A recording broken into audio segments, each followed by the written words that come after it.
Bismillahirrahmanirrahim. La havle və la quvvətə illa billah el-aliyyil azim. Hz. Peyğəmbərimizin sallallahu aleyhi və alihi və səlləmin vəfatından sonra İslam dünyasında yaranmış, baş verən hərci-mərzliklər, haqsızlıqlar, xüsusilə də Peyğəmbərin əhl-i beytinə qarşı olan zülümlər heç kimə gizlin deyildir. Haqsızlığa, zülmə qarşı qiyam etmək vəzifəsi Peyğəmbər əhl-i beytindən olan 12 imamların yalnız ikisinin üzərinə vəzifə olaraq düşmüşdür. Birinci qiyam hicrətin 61-ci ili Kərbəla çölündə, Aşura günündə baş verir Ağa İmam Hüseyn əleyhissalamın tərəfindən. İkinci isə geniş miqyaslı, ümumi dünya miqyaslı ilahi bir qiyamdır ki, İmam-ı Məhdi aleyhissalatu vesselam sonuncu ilahi hüccətin vasitəsilə baş verəcək qiyamdır. Aşura qiyamı İmam Məhdi aleyhissalamın qiyamının başlanğıcıdır, yəni zəminəsidir. Allah Teala bir sıra öz salih bəndələrini, seçilmiş bəndələri Ağa İmam Hüseyn əleyhissalama yar-yavər, köməkçi olaraq seçib, bəyənib qərar vermişdir. Bunlardan biri də Bəni Haşimdən olan İmam Hüseyn ağanın dost-doğma əmisi oğlu olan Müslim ibn Əqildir. Müslim ibn Əqilin möhkəm əqidəsi, dərin imanı, öz zamanının hüccətinə, imamına olan sədaqət və vəfası Müslimi ali şəhadət dərəcəsinə çatdırıb. Və İmam Hüseyn əleyhissalam ilahi hüccət olaraq və hamının, yəni insanların demək şəxsiyyətini tanıdığı üçün Müslim ibn Əqili də xüsusi bir vəzifə ilə vəzifələndirir və özünün tərəfindən elçi, səfir ünvanında Küfə şəhərinə yollayır. Və biz bilirik ki, hicrətin 60-cı ilində Zilhiccə ayının 9-unda Ərəfə günündə Küfə şəhərini hilə ilə və məkrlə ələ almış əxlaqsız Mərcanənin oğlu Ubeydullah demək Müslim ibn Əqili və Hani ibn Urvəni Ərəfə günündə Zilhiccə ayının 9-unda şəhadətə yetirir. Və biz deyəndə ki, Bəni Uməyyənin İslam dini ilə heç bir əlaqəsi yoxdur. Bəni Uməyyə İslam dininin yaşanması üçün heç bir işlər görməyiblər. Əksinə, İslam adıyla sadəcə olaraq öz dünyalarını yaşayıblar və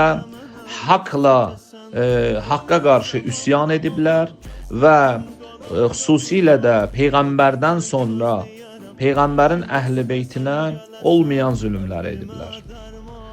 Və biz qeyd etdik ki, Müslim ibn Əqil Həzrət İmam Hüseyn ağanın demək səfiri idi, yəni inandığı bir şəxs idi və elçi olaraq, İmam Hüseynin səfiri olaraq, İmam Hüseynin cavabını Küfəyə şəhərinə gətirən Həzrəti Müslim bir müddətdən sonra meydanda tənha qalır və Küfə cəmaati, bu şəhərin əhalisi Mərcanənin oğlu Ubeydullahın hiləli, məkirli planlarının qurbanı olaraq Allahın hüccətinin nümayəndəsini neynirlər? Tənha qoyurlar.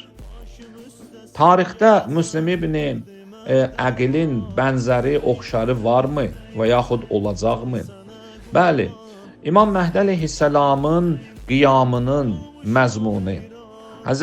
İmam Hüseyn əleyhissalamın qiyamının məzmunu ilə eyni olduğu kimi, bəzi nöqtələr də, bəzi hadisələr də vardır ki, bunlar da bir-birinə oxşayır, bunlar da bir-birinə bənzəyir.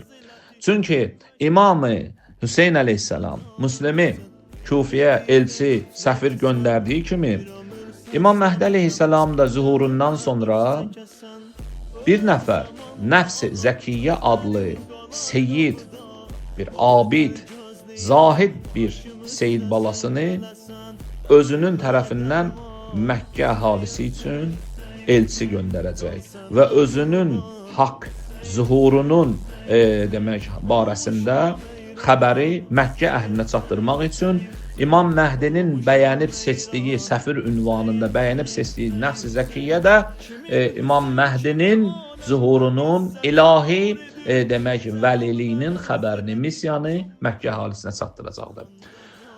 Müslim İbn Əqillə Nəfs-i Zəkiyyənin bir neçə cəhətdən iştirak nöqtələri var. Bunlar bir-birinə oxşayırlar.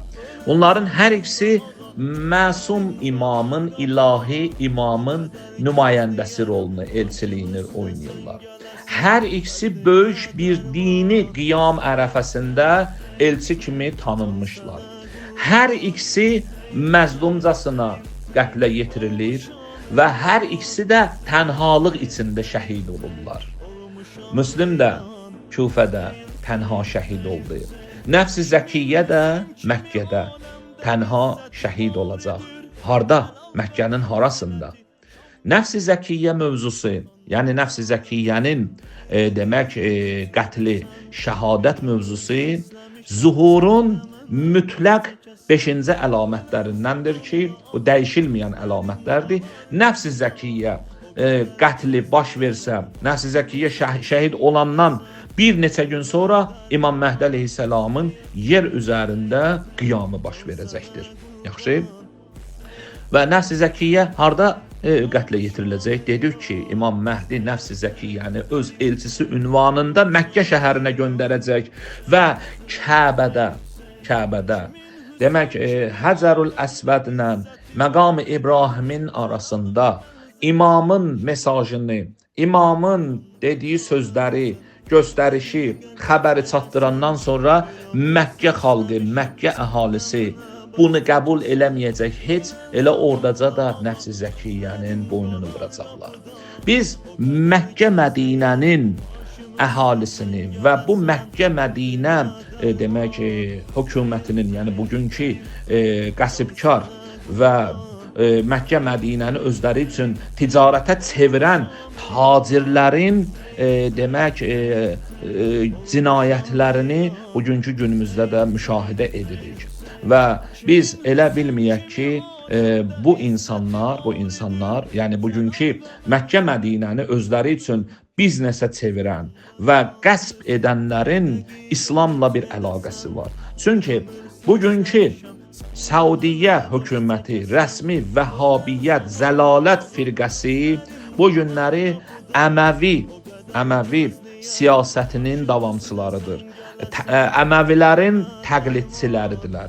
Əməvilərin gördükləri işin geniş miqyasını görürlər. Bugünkü Səudiyyə Ali Səud ailəsi.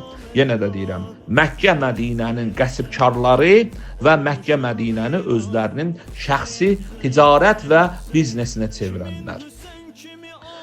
Müslim İbn Əqillə Nəfs-i Zəkiyyə, bunlar hər ikisi böyük bir dəyişimin, böyük bir çevrilişin demək nə idilər? Başlanğıc nöqtəsidirlər. Müslim İbn Əqil Aşura qiyamından öncə şəhid olur. Nəfs-i Zəkiyyəni isə İmam Məhdi qiyamından qabaq Allahın insanlar üçün pak qərar verdiyi Həzrəti İbrahim, Həzrəti İsmail Kəbə evini bərqərar etdilər. Daha doğrusu bərpa etdilər. Bərpasından sonra o evi Allah dedi təmizləyin, insanların namazı üçün, rüküsü üçün, səcdəsi üçün tövhid sədasını ucaldın. Belə bir yerdə Allahın Məkkəyə, yəni Kəbə evinə verdiyi tərif və Kəbə evinin məqamını ucaltdığı bir necə deyirlər, ibadət, bir nurani, müqəddəs məkan olduğunu Allah təqdim eləyir bəşəriyyət üçün, insanlar üçün. Amma ilahi höccətin nümayəndəsinin qanını elə ən müqəddəs yerdə tökəcək. Bax, həmən bu Ali Səudun törəmələri, həmən bu Bəni Üməyyə törəmələri. Bu günləri biz müqəddəs torpaqların, vəhyin nazil olduğu torpaqların ətrafında, qonşuluğunda, dünyada baş verən, yəni dünya miqyasında tanınmış əxlaqsızların Məkkə Mədinə şəhərinin qonşuluğunda gəlib konsertlər verməsi və pis-pis əxlaqsız işlər görməsi, qumarxanaların açılması və turizm adı ilə fitnə fəsadın yayılmasının səbəbkarları, amilləri eyni bu günləri Yazid xarabasının, sarayının təqlidçiləri bu günləri Saud ailəsidir ki, İslam dünyasını günbəgün gülünc bir vəziyyətə qoyur. Necə İmam Hüseyn əleyhissalamın Yazid dəstgahına, Yazid fəsadına, Yazid fitnəsinə, fisqinə və Yazidin o necə deyərlər tərbiyəsizliyinə qarşı qiyam etdi ki, Allahın dini aradan getməsin. Bir günləri İmam Məhdi əleyhissalatu vesselamın qiyamı da həcmi də İmam Hüseynin qiyamından çox geniş olacaq. İmam Məhdinin qiyamının həcmi çox geniş olacaq. Çox geniş və qiyamın özünün bir keyfiyyət baxımından çəkisi də ağırdır. Sən bir bax ki, bu günləri əgərləri, yəni İmam Hüseyn əleyhissalam bir Yazidlə mübarizəyə qalxmışdısa, İmam Məhdi Yazidlərlə mübarizəyə qalxacaq. Yazidlərə qarşı qiyam eləyəcək, Nəmrudlara qarşı qiyam eləyəcək, Firavunlara qarşı qiyam eləyəcək, Şəddadlara qarşı qiyam eləyəcək, Qarunlara qarşı qiyam eləyəcək. Odur ki, belə bir qiyamın müqəddiməsində, yəni ilk demək şəhidlərindən biri də nəfs-i zəkiyyə olacaq. Nəfs yəni can, zəkiyyə yəni paklanmış, təmiz. Bəs bu adama niyə nəfs-i zəkiyyə deyirlər? Bu adam özü Bəni Haşimdəndir, bir seyiddir. Böyük ehtimala görə İmam Həsən ağanın nəslindən olan seyidlərdəndir. Yəni nəfs-i zəkiyyənin mənası budur ki, yəni kamil və yetkin şəxsiyyət ki, varlığının təmizliyi və uca xarakteri sayəsində onun məqamı ucadır. Siz baxın, görün Allah yanında, Allah dərgahında, Allah qatında bu nəfs-i zəkiyyə kimdir ki, nə qədər hörmət sahibidir ki, sonuncu 5-ci əlamətdir ki, bunun qətli Kəbə evində baş verəndən sonra təqribən sayıb çox az olan bir neçə gündən sonra dünyada İmam Məhdi əleyhissalamın demək qiyamı baş verəcəkdir. Allaha and veririk. Bu Müslim İbn Əqilin məqamına, hörmətinə İmam Məhdinin zuhurun təcil eləsin və tezlikcə İmam Hüseyn qiyamının davamı olan İmam Məhdi qiyamı ilə Allah Taala dünyamızda ədaləti bərqərar eləsin. Bu qaranlıq dünyamız fisqdən, fəsaddan, nicatdan, əxlaqsızlıqdan, zalimlərin zülmündən nicat tapsın və Allah Taala bu dünyanı necə ki özü istəyir görə, tezliklə İmam Məhdi əleyhissalamın əli ilə o hala, o şəkilə salsın. Allah qəbul eləsin, Allah gələn günlərinizi xeyrə mübəddəl eləsin.